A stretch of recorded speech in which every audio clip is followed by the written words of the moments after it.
Hello friends, ಮಂಗಳವಾರದಲ್ಲಿ ಏನಾಗುತ್ತೆ ಅಂತ ಹೇಳಿ ಒಂದು ಪುಟ್ಟ ವೀಡಿಯೋ ನೋಡೋಣ. ಅದಕ್ಕೂ ಮುಂಚೆ ವೀಡಿಯೋ ಇಷ್ಟ ಆಯಿತು ಅಂದರೆ ಸಬ್ಸ್ಕ್ರೈಬ್ ಮಾಡ್ಕೊಳ್ಳಿ. ಹಾಗೆ ವೀಡಿಯೋಗೊಂದು ತಪ್ಪದೇ ಲೈಕ್ ಕೊಡಿ ಫ್ರೆಂಡ್ಸ್. ಮೊದಲಿಗೆ ಮನೆಯಲ್ಲಿ ಮಂಗಳಾರತಿ ಮಾಡ್ತಾ ಇರ್ತಾರೆ. ಆಗ ಶಾಂತಿ ಏನೇ ಮಾಡು ಅಂತ ಹೇಳ್ತಾರೆ. ಸರಿ ಅಂತ ಹೇಳಿ ಮಾಡ್ತಾ ಇರ್ತಾಳೆ. ಅಮ್ಮ ಈ ಗಿಫ್ಟಿಗೂ ಮಾಡಮ್ಮ, ಈ ಗಿಫ್ಟ್ ಬಾಕ್ಸ್ ಮೇನ್ ಇಂಪಾರ್ಟೆಂಟು ಅಂತ ಹೇಳ್ತಾರೆ. ಸರಿ ಆಯ್ತಪ್ಪ ಅಂತ ಹೇಳಿ ಅದಕ್ಕೂ ಪೂಜೆ ಮಾಡ್ತಾಳೆ. ಏನಿದೆ ಅಂತ ಹೇಳಿದಾಗ ಓಪನ್ ಮಾಡೋಣ ಇರು ಅಂತ ಹೇಳಿ ಓಪನ್ ಮಾಡ್ತಾರೆ.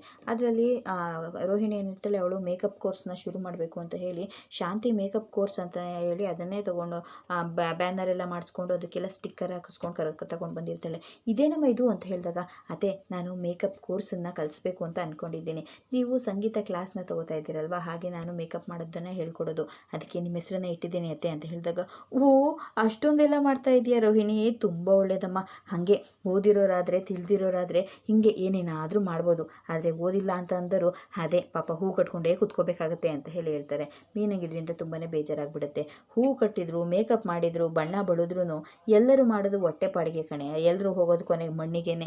ಅದನ್ನೆಲ್ಲ ಮಾಡಿದವರೆಲ್ಲ ಏನಿಲ್ಲೇ ಇರ್ತಾರೆ ಅಂತ ಹೇಳಿದಾಗ ಹೌದೌದು, ನಿಮಗೆ ಅವಳನ್ನ ಏನಾದರೂ ಅನ್ನೋಂಗಿಲ್ಲ, ಒಂಥರ ಪ್ರೀತಿ ಉಕ್ಕಿ ಬಂದುಬಿಡುತ್ತೆ ಅಲ್ವಾ ಅಂತ ಹೇಳಿದಾಗ ಅವಳು ಅಂತಲ್ಲ ಕಣೆ, ಈ ಮನೆಯಲ್ಲಿ ಯಾರನ್ನೇ ಏನೇ ಅಂದರೂ ಕೂಡ ನನಗೆ ಹಾಗೇನೆ ಅಂತ ಹೇಳ್ತಾರೆ. ಅಯ್ಯೋ ನೀನು ಬಿಡಮ್ಮ, ತುಂಬ ಚೆನ್ನಾಗಿದೆ ಕಣಮ್ಮ ಅಂತ ಹೇಳ್ತಾ ಇರ್ತಾರೆ. ಅಮ್ಮ ಆಶೀರ್ವಾದ ಮಾಡಮ್ಮ, ನಮ್ಗೆ ಇದರಲ್ಲೂ ಸಕ್ಸಸ್ ಆಗಲಿ ಅಂತ ಹೇಳಿದಾಗ ಹೌದಪ್ಪ, ನೀವಿಬ್ಬರು ದೊಡ್ಡ ಬಿಸ್ನೆಸ್ ಮೆನ್ ಆಗಿ ದೊಡ್ಡ ಮನೆ ಕಟ್ಕೊಂಡು ಹೌದೌದು ಕಣೆ, ದೊಡ್ಡ ಲಾಸ್ಟಿಗೆ ಎಲ್ಲದು ದೊಡ್ಡದೇ ಆಗುತ್ತೆ ಅಂತ ಹೇಳಿದಾಗ ಅಯ್ಯೋ ಇವರೊಬ್ಬರು ಬಿಡೋ, ನಿಮಗೆಲ್ಲ ಚೆನ್ನಾಗಾಗಲಿ, ಒಳ್ಳೆ ಶ್ರೀಮಂತರು ಬಿಸ್ನೆಸ್ ಮ್ಯಾನ್ ಮಿಲಿಯನರ್ ಥರ ಆಗ್ಬಿಡಿ ಅಂತ ಹೇಳಿ ಆಶೀರ್ವಾದ ಮಾಡ್ತಾಳೆ.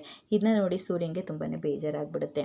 ಈ ಕಡೆ ಅವರು ಹೊರಗಡೆ ಬಂದು ವೃದ್ಧ ದಂಪತಿಗಳೇನು ಇರ್ತಾರೆ ಅವರಿಗೆ ಊಟ ಕರೆಯೋಕ್ಕೆ ಅಂತ ಹೇಳಿ ಸೂರ್ಯ ಬರ್ತಾನೆ. ಇವತ್ತು ನಮ್ಮ ಮನೇಲಿ ಪೂಜೆ ಅಂತ ಹೇಳಿದಾಗ ರೀ ಅವರು ಸ್ವಾಭಿಮಾನದಿಂದ ಬದುಕ್ತಾ ಇದ್ದಾರೆ, ಅವ್ರ ಮುಂದೆ ಇದೆಲ್ಲ ಹೇಳಬೇಡಿ, ಬನ್ನಿ ನೀವು ಅಂತ ಹೇಳಿ ಕರ್ಕೊಂಡು ಹೋಗ್ತಾಳೆ. ಅಲ್ಲ ಕಣೆ ಯಾಕೆ ಅಂತ ಹೇಳಿದಾಗ ನೋಡಿ, ಅವರು ತಿನ್ನೋದಕ್ಕೆ ಇಟ್ಟಿಲ್ಲ ಅಂದರೂ ಕೂಡ ಬೇರೆಯವ್ರ ಹತ್ರ ಬೇಡದೆ ಬದುಕ್ತಾ ಇರೋರು, ಅಂಥವ್ರನ್ನ ಮನೆ ಕರ್ಕೊಂಡೋದ್ರೆ ಎಷ್ಟು ಅವಮಾನ ಮಾಡ್ತಾರೆ ಅಂತ ಗೊತ್ತು ತಾನೆ ಅಂತ ಹೇಳಿದಾಗ ಅಯ್ಯೋ ದಿನ ನೀನು ಅದನ್ನೇ ಅನ್ನಿಸ್ಕೊಂಡಿದ್ಯಾ ತಾನೆ, ಅದಕ್ಕೇನೆ ಬಿಡೆ ಅಂತ ಹೇಳಿದಾಗ ಅದು ನನ್ನ ಕರ್ಮ, ನಾನು ಅನ್ನಿಸ್ಕೋತೀನಿ, ಅದಕ್ಕೆ ಪಾಪ ಗೊತ್ತಿಲ್ಲದೆ ಇರೋರೆಲ್ಲ ಬಂದು ಅನ್ಸ್ಕೊಳ್ಳೋದಕ್ಕಾಗುತ್ತಾ ಅಂತ ಹೇಳಿದಾಗ ಅಕ್ಕಪಕ್ಕದವರೆಲ್ಲ ನೋಡ್ಬಿಡ್ತಾರೆ. ಇವರಿಬ್ಬರು ಜಗಳಾಡ್ತಾ ಇರೋದನ್ನ ನೋಡಿ ಇದೇನಪ್ಪ ಬಂದು ರೋಡಲ್ಲಿ ನಿಂತ್ಕೊಂಡು ಜಗಳಾಡ್ತಾ ಇದ್ದೀರಾ, ಯಾರು ನೀವು ಏನು ಅಂತ ಹೇಳಿ ಕೇಳ್ತಾರೆ. ಎಲ್ಲರೂ ಮುಂದೆನೂ ಇವರಿಬ್ರಿಗೂ ಕೂಡ ಶೇಮ್ ಆಗಿಬಿಡುತ್ತೆ. ಏನು ಮಾತಾಡದೆ ಸುಮ್ಮನೆ ನಿಂತ್ಕೋತಾರೆ.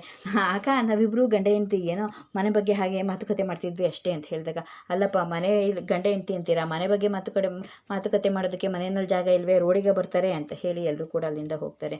ಹಾಗೆ ಇವರಿಬ್ಬರು ಕೂಡ ಕೋಪ ಮಾಡ್ಕೊಂಡು ಅಲ್ಲಿಂದ ಹೊರಟ್ಬಿಡ್ತಾರೆ. ಇದಿಷ್ಟು ಮಂಗಳವಾರದ ಒಂದು ಪುಟ್ಟ ವಿಡಿಯೋ ಇಷ್ಟ ಆಯಿತು ಅಂದರೆ ಸಬ್ಸ್ಕ್ರೈಬ್ ಮಾಡ್ಕೊಳ್ಳಿ. ಹಾಗೆ ವಿಡಿಯೋಗೊಂದು ತಪ್ಪದೇ ಲೈಕ್ ಕೊಡಿ ಫ್ರೆಂಡ್ಸ್.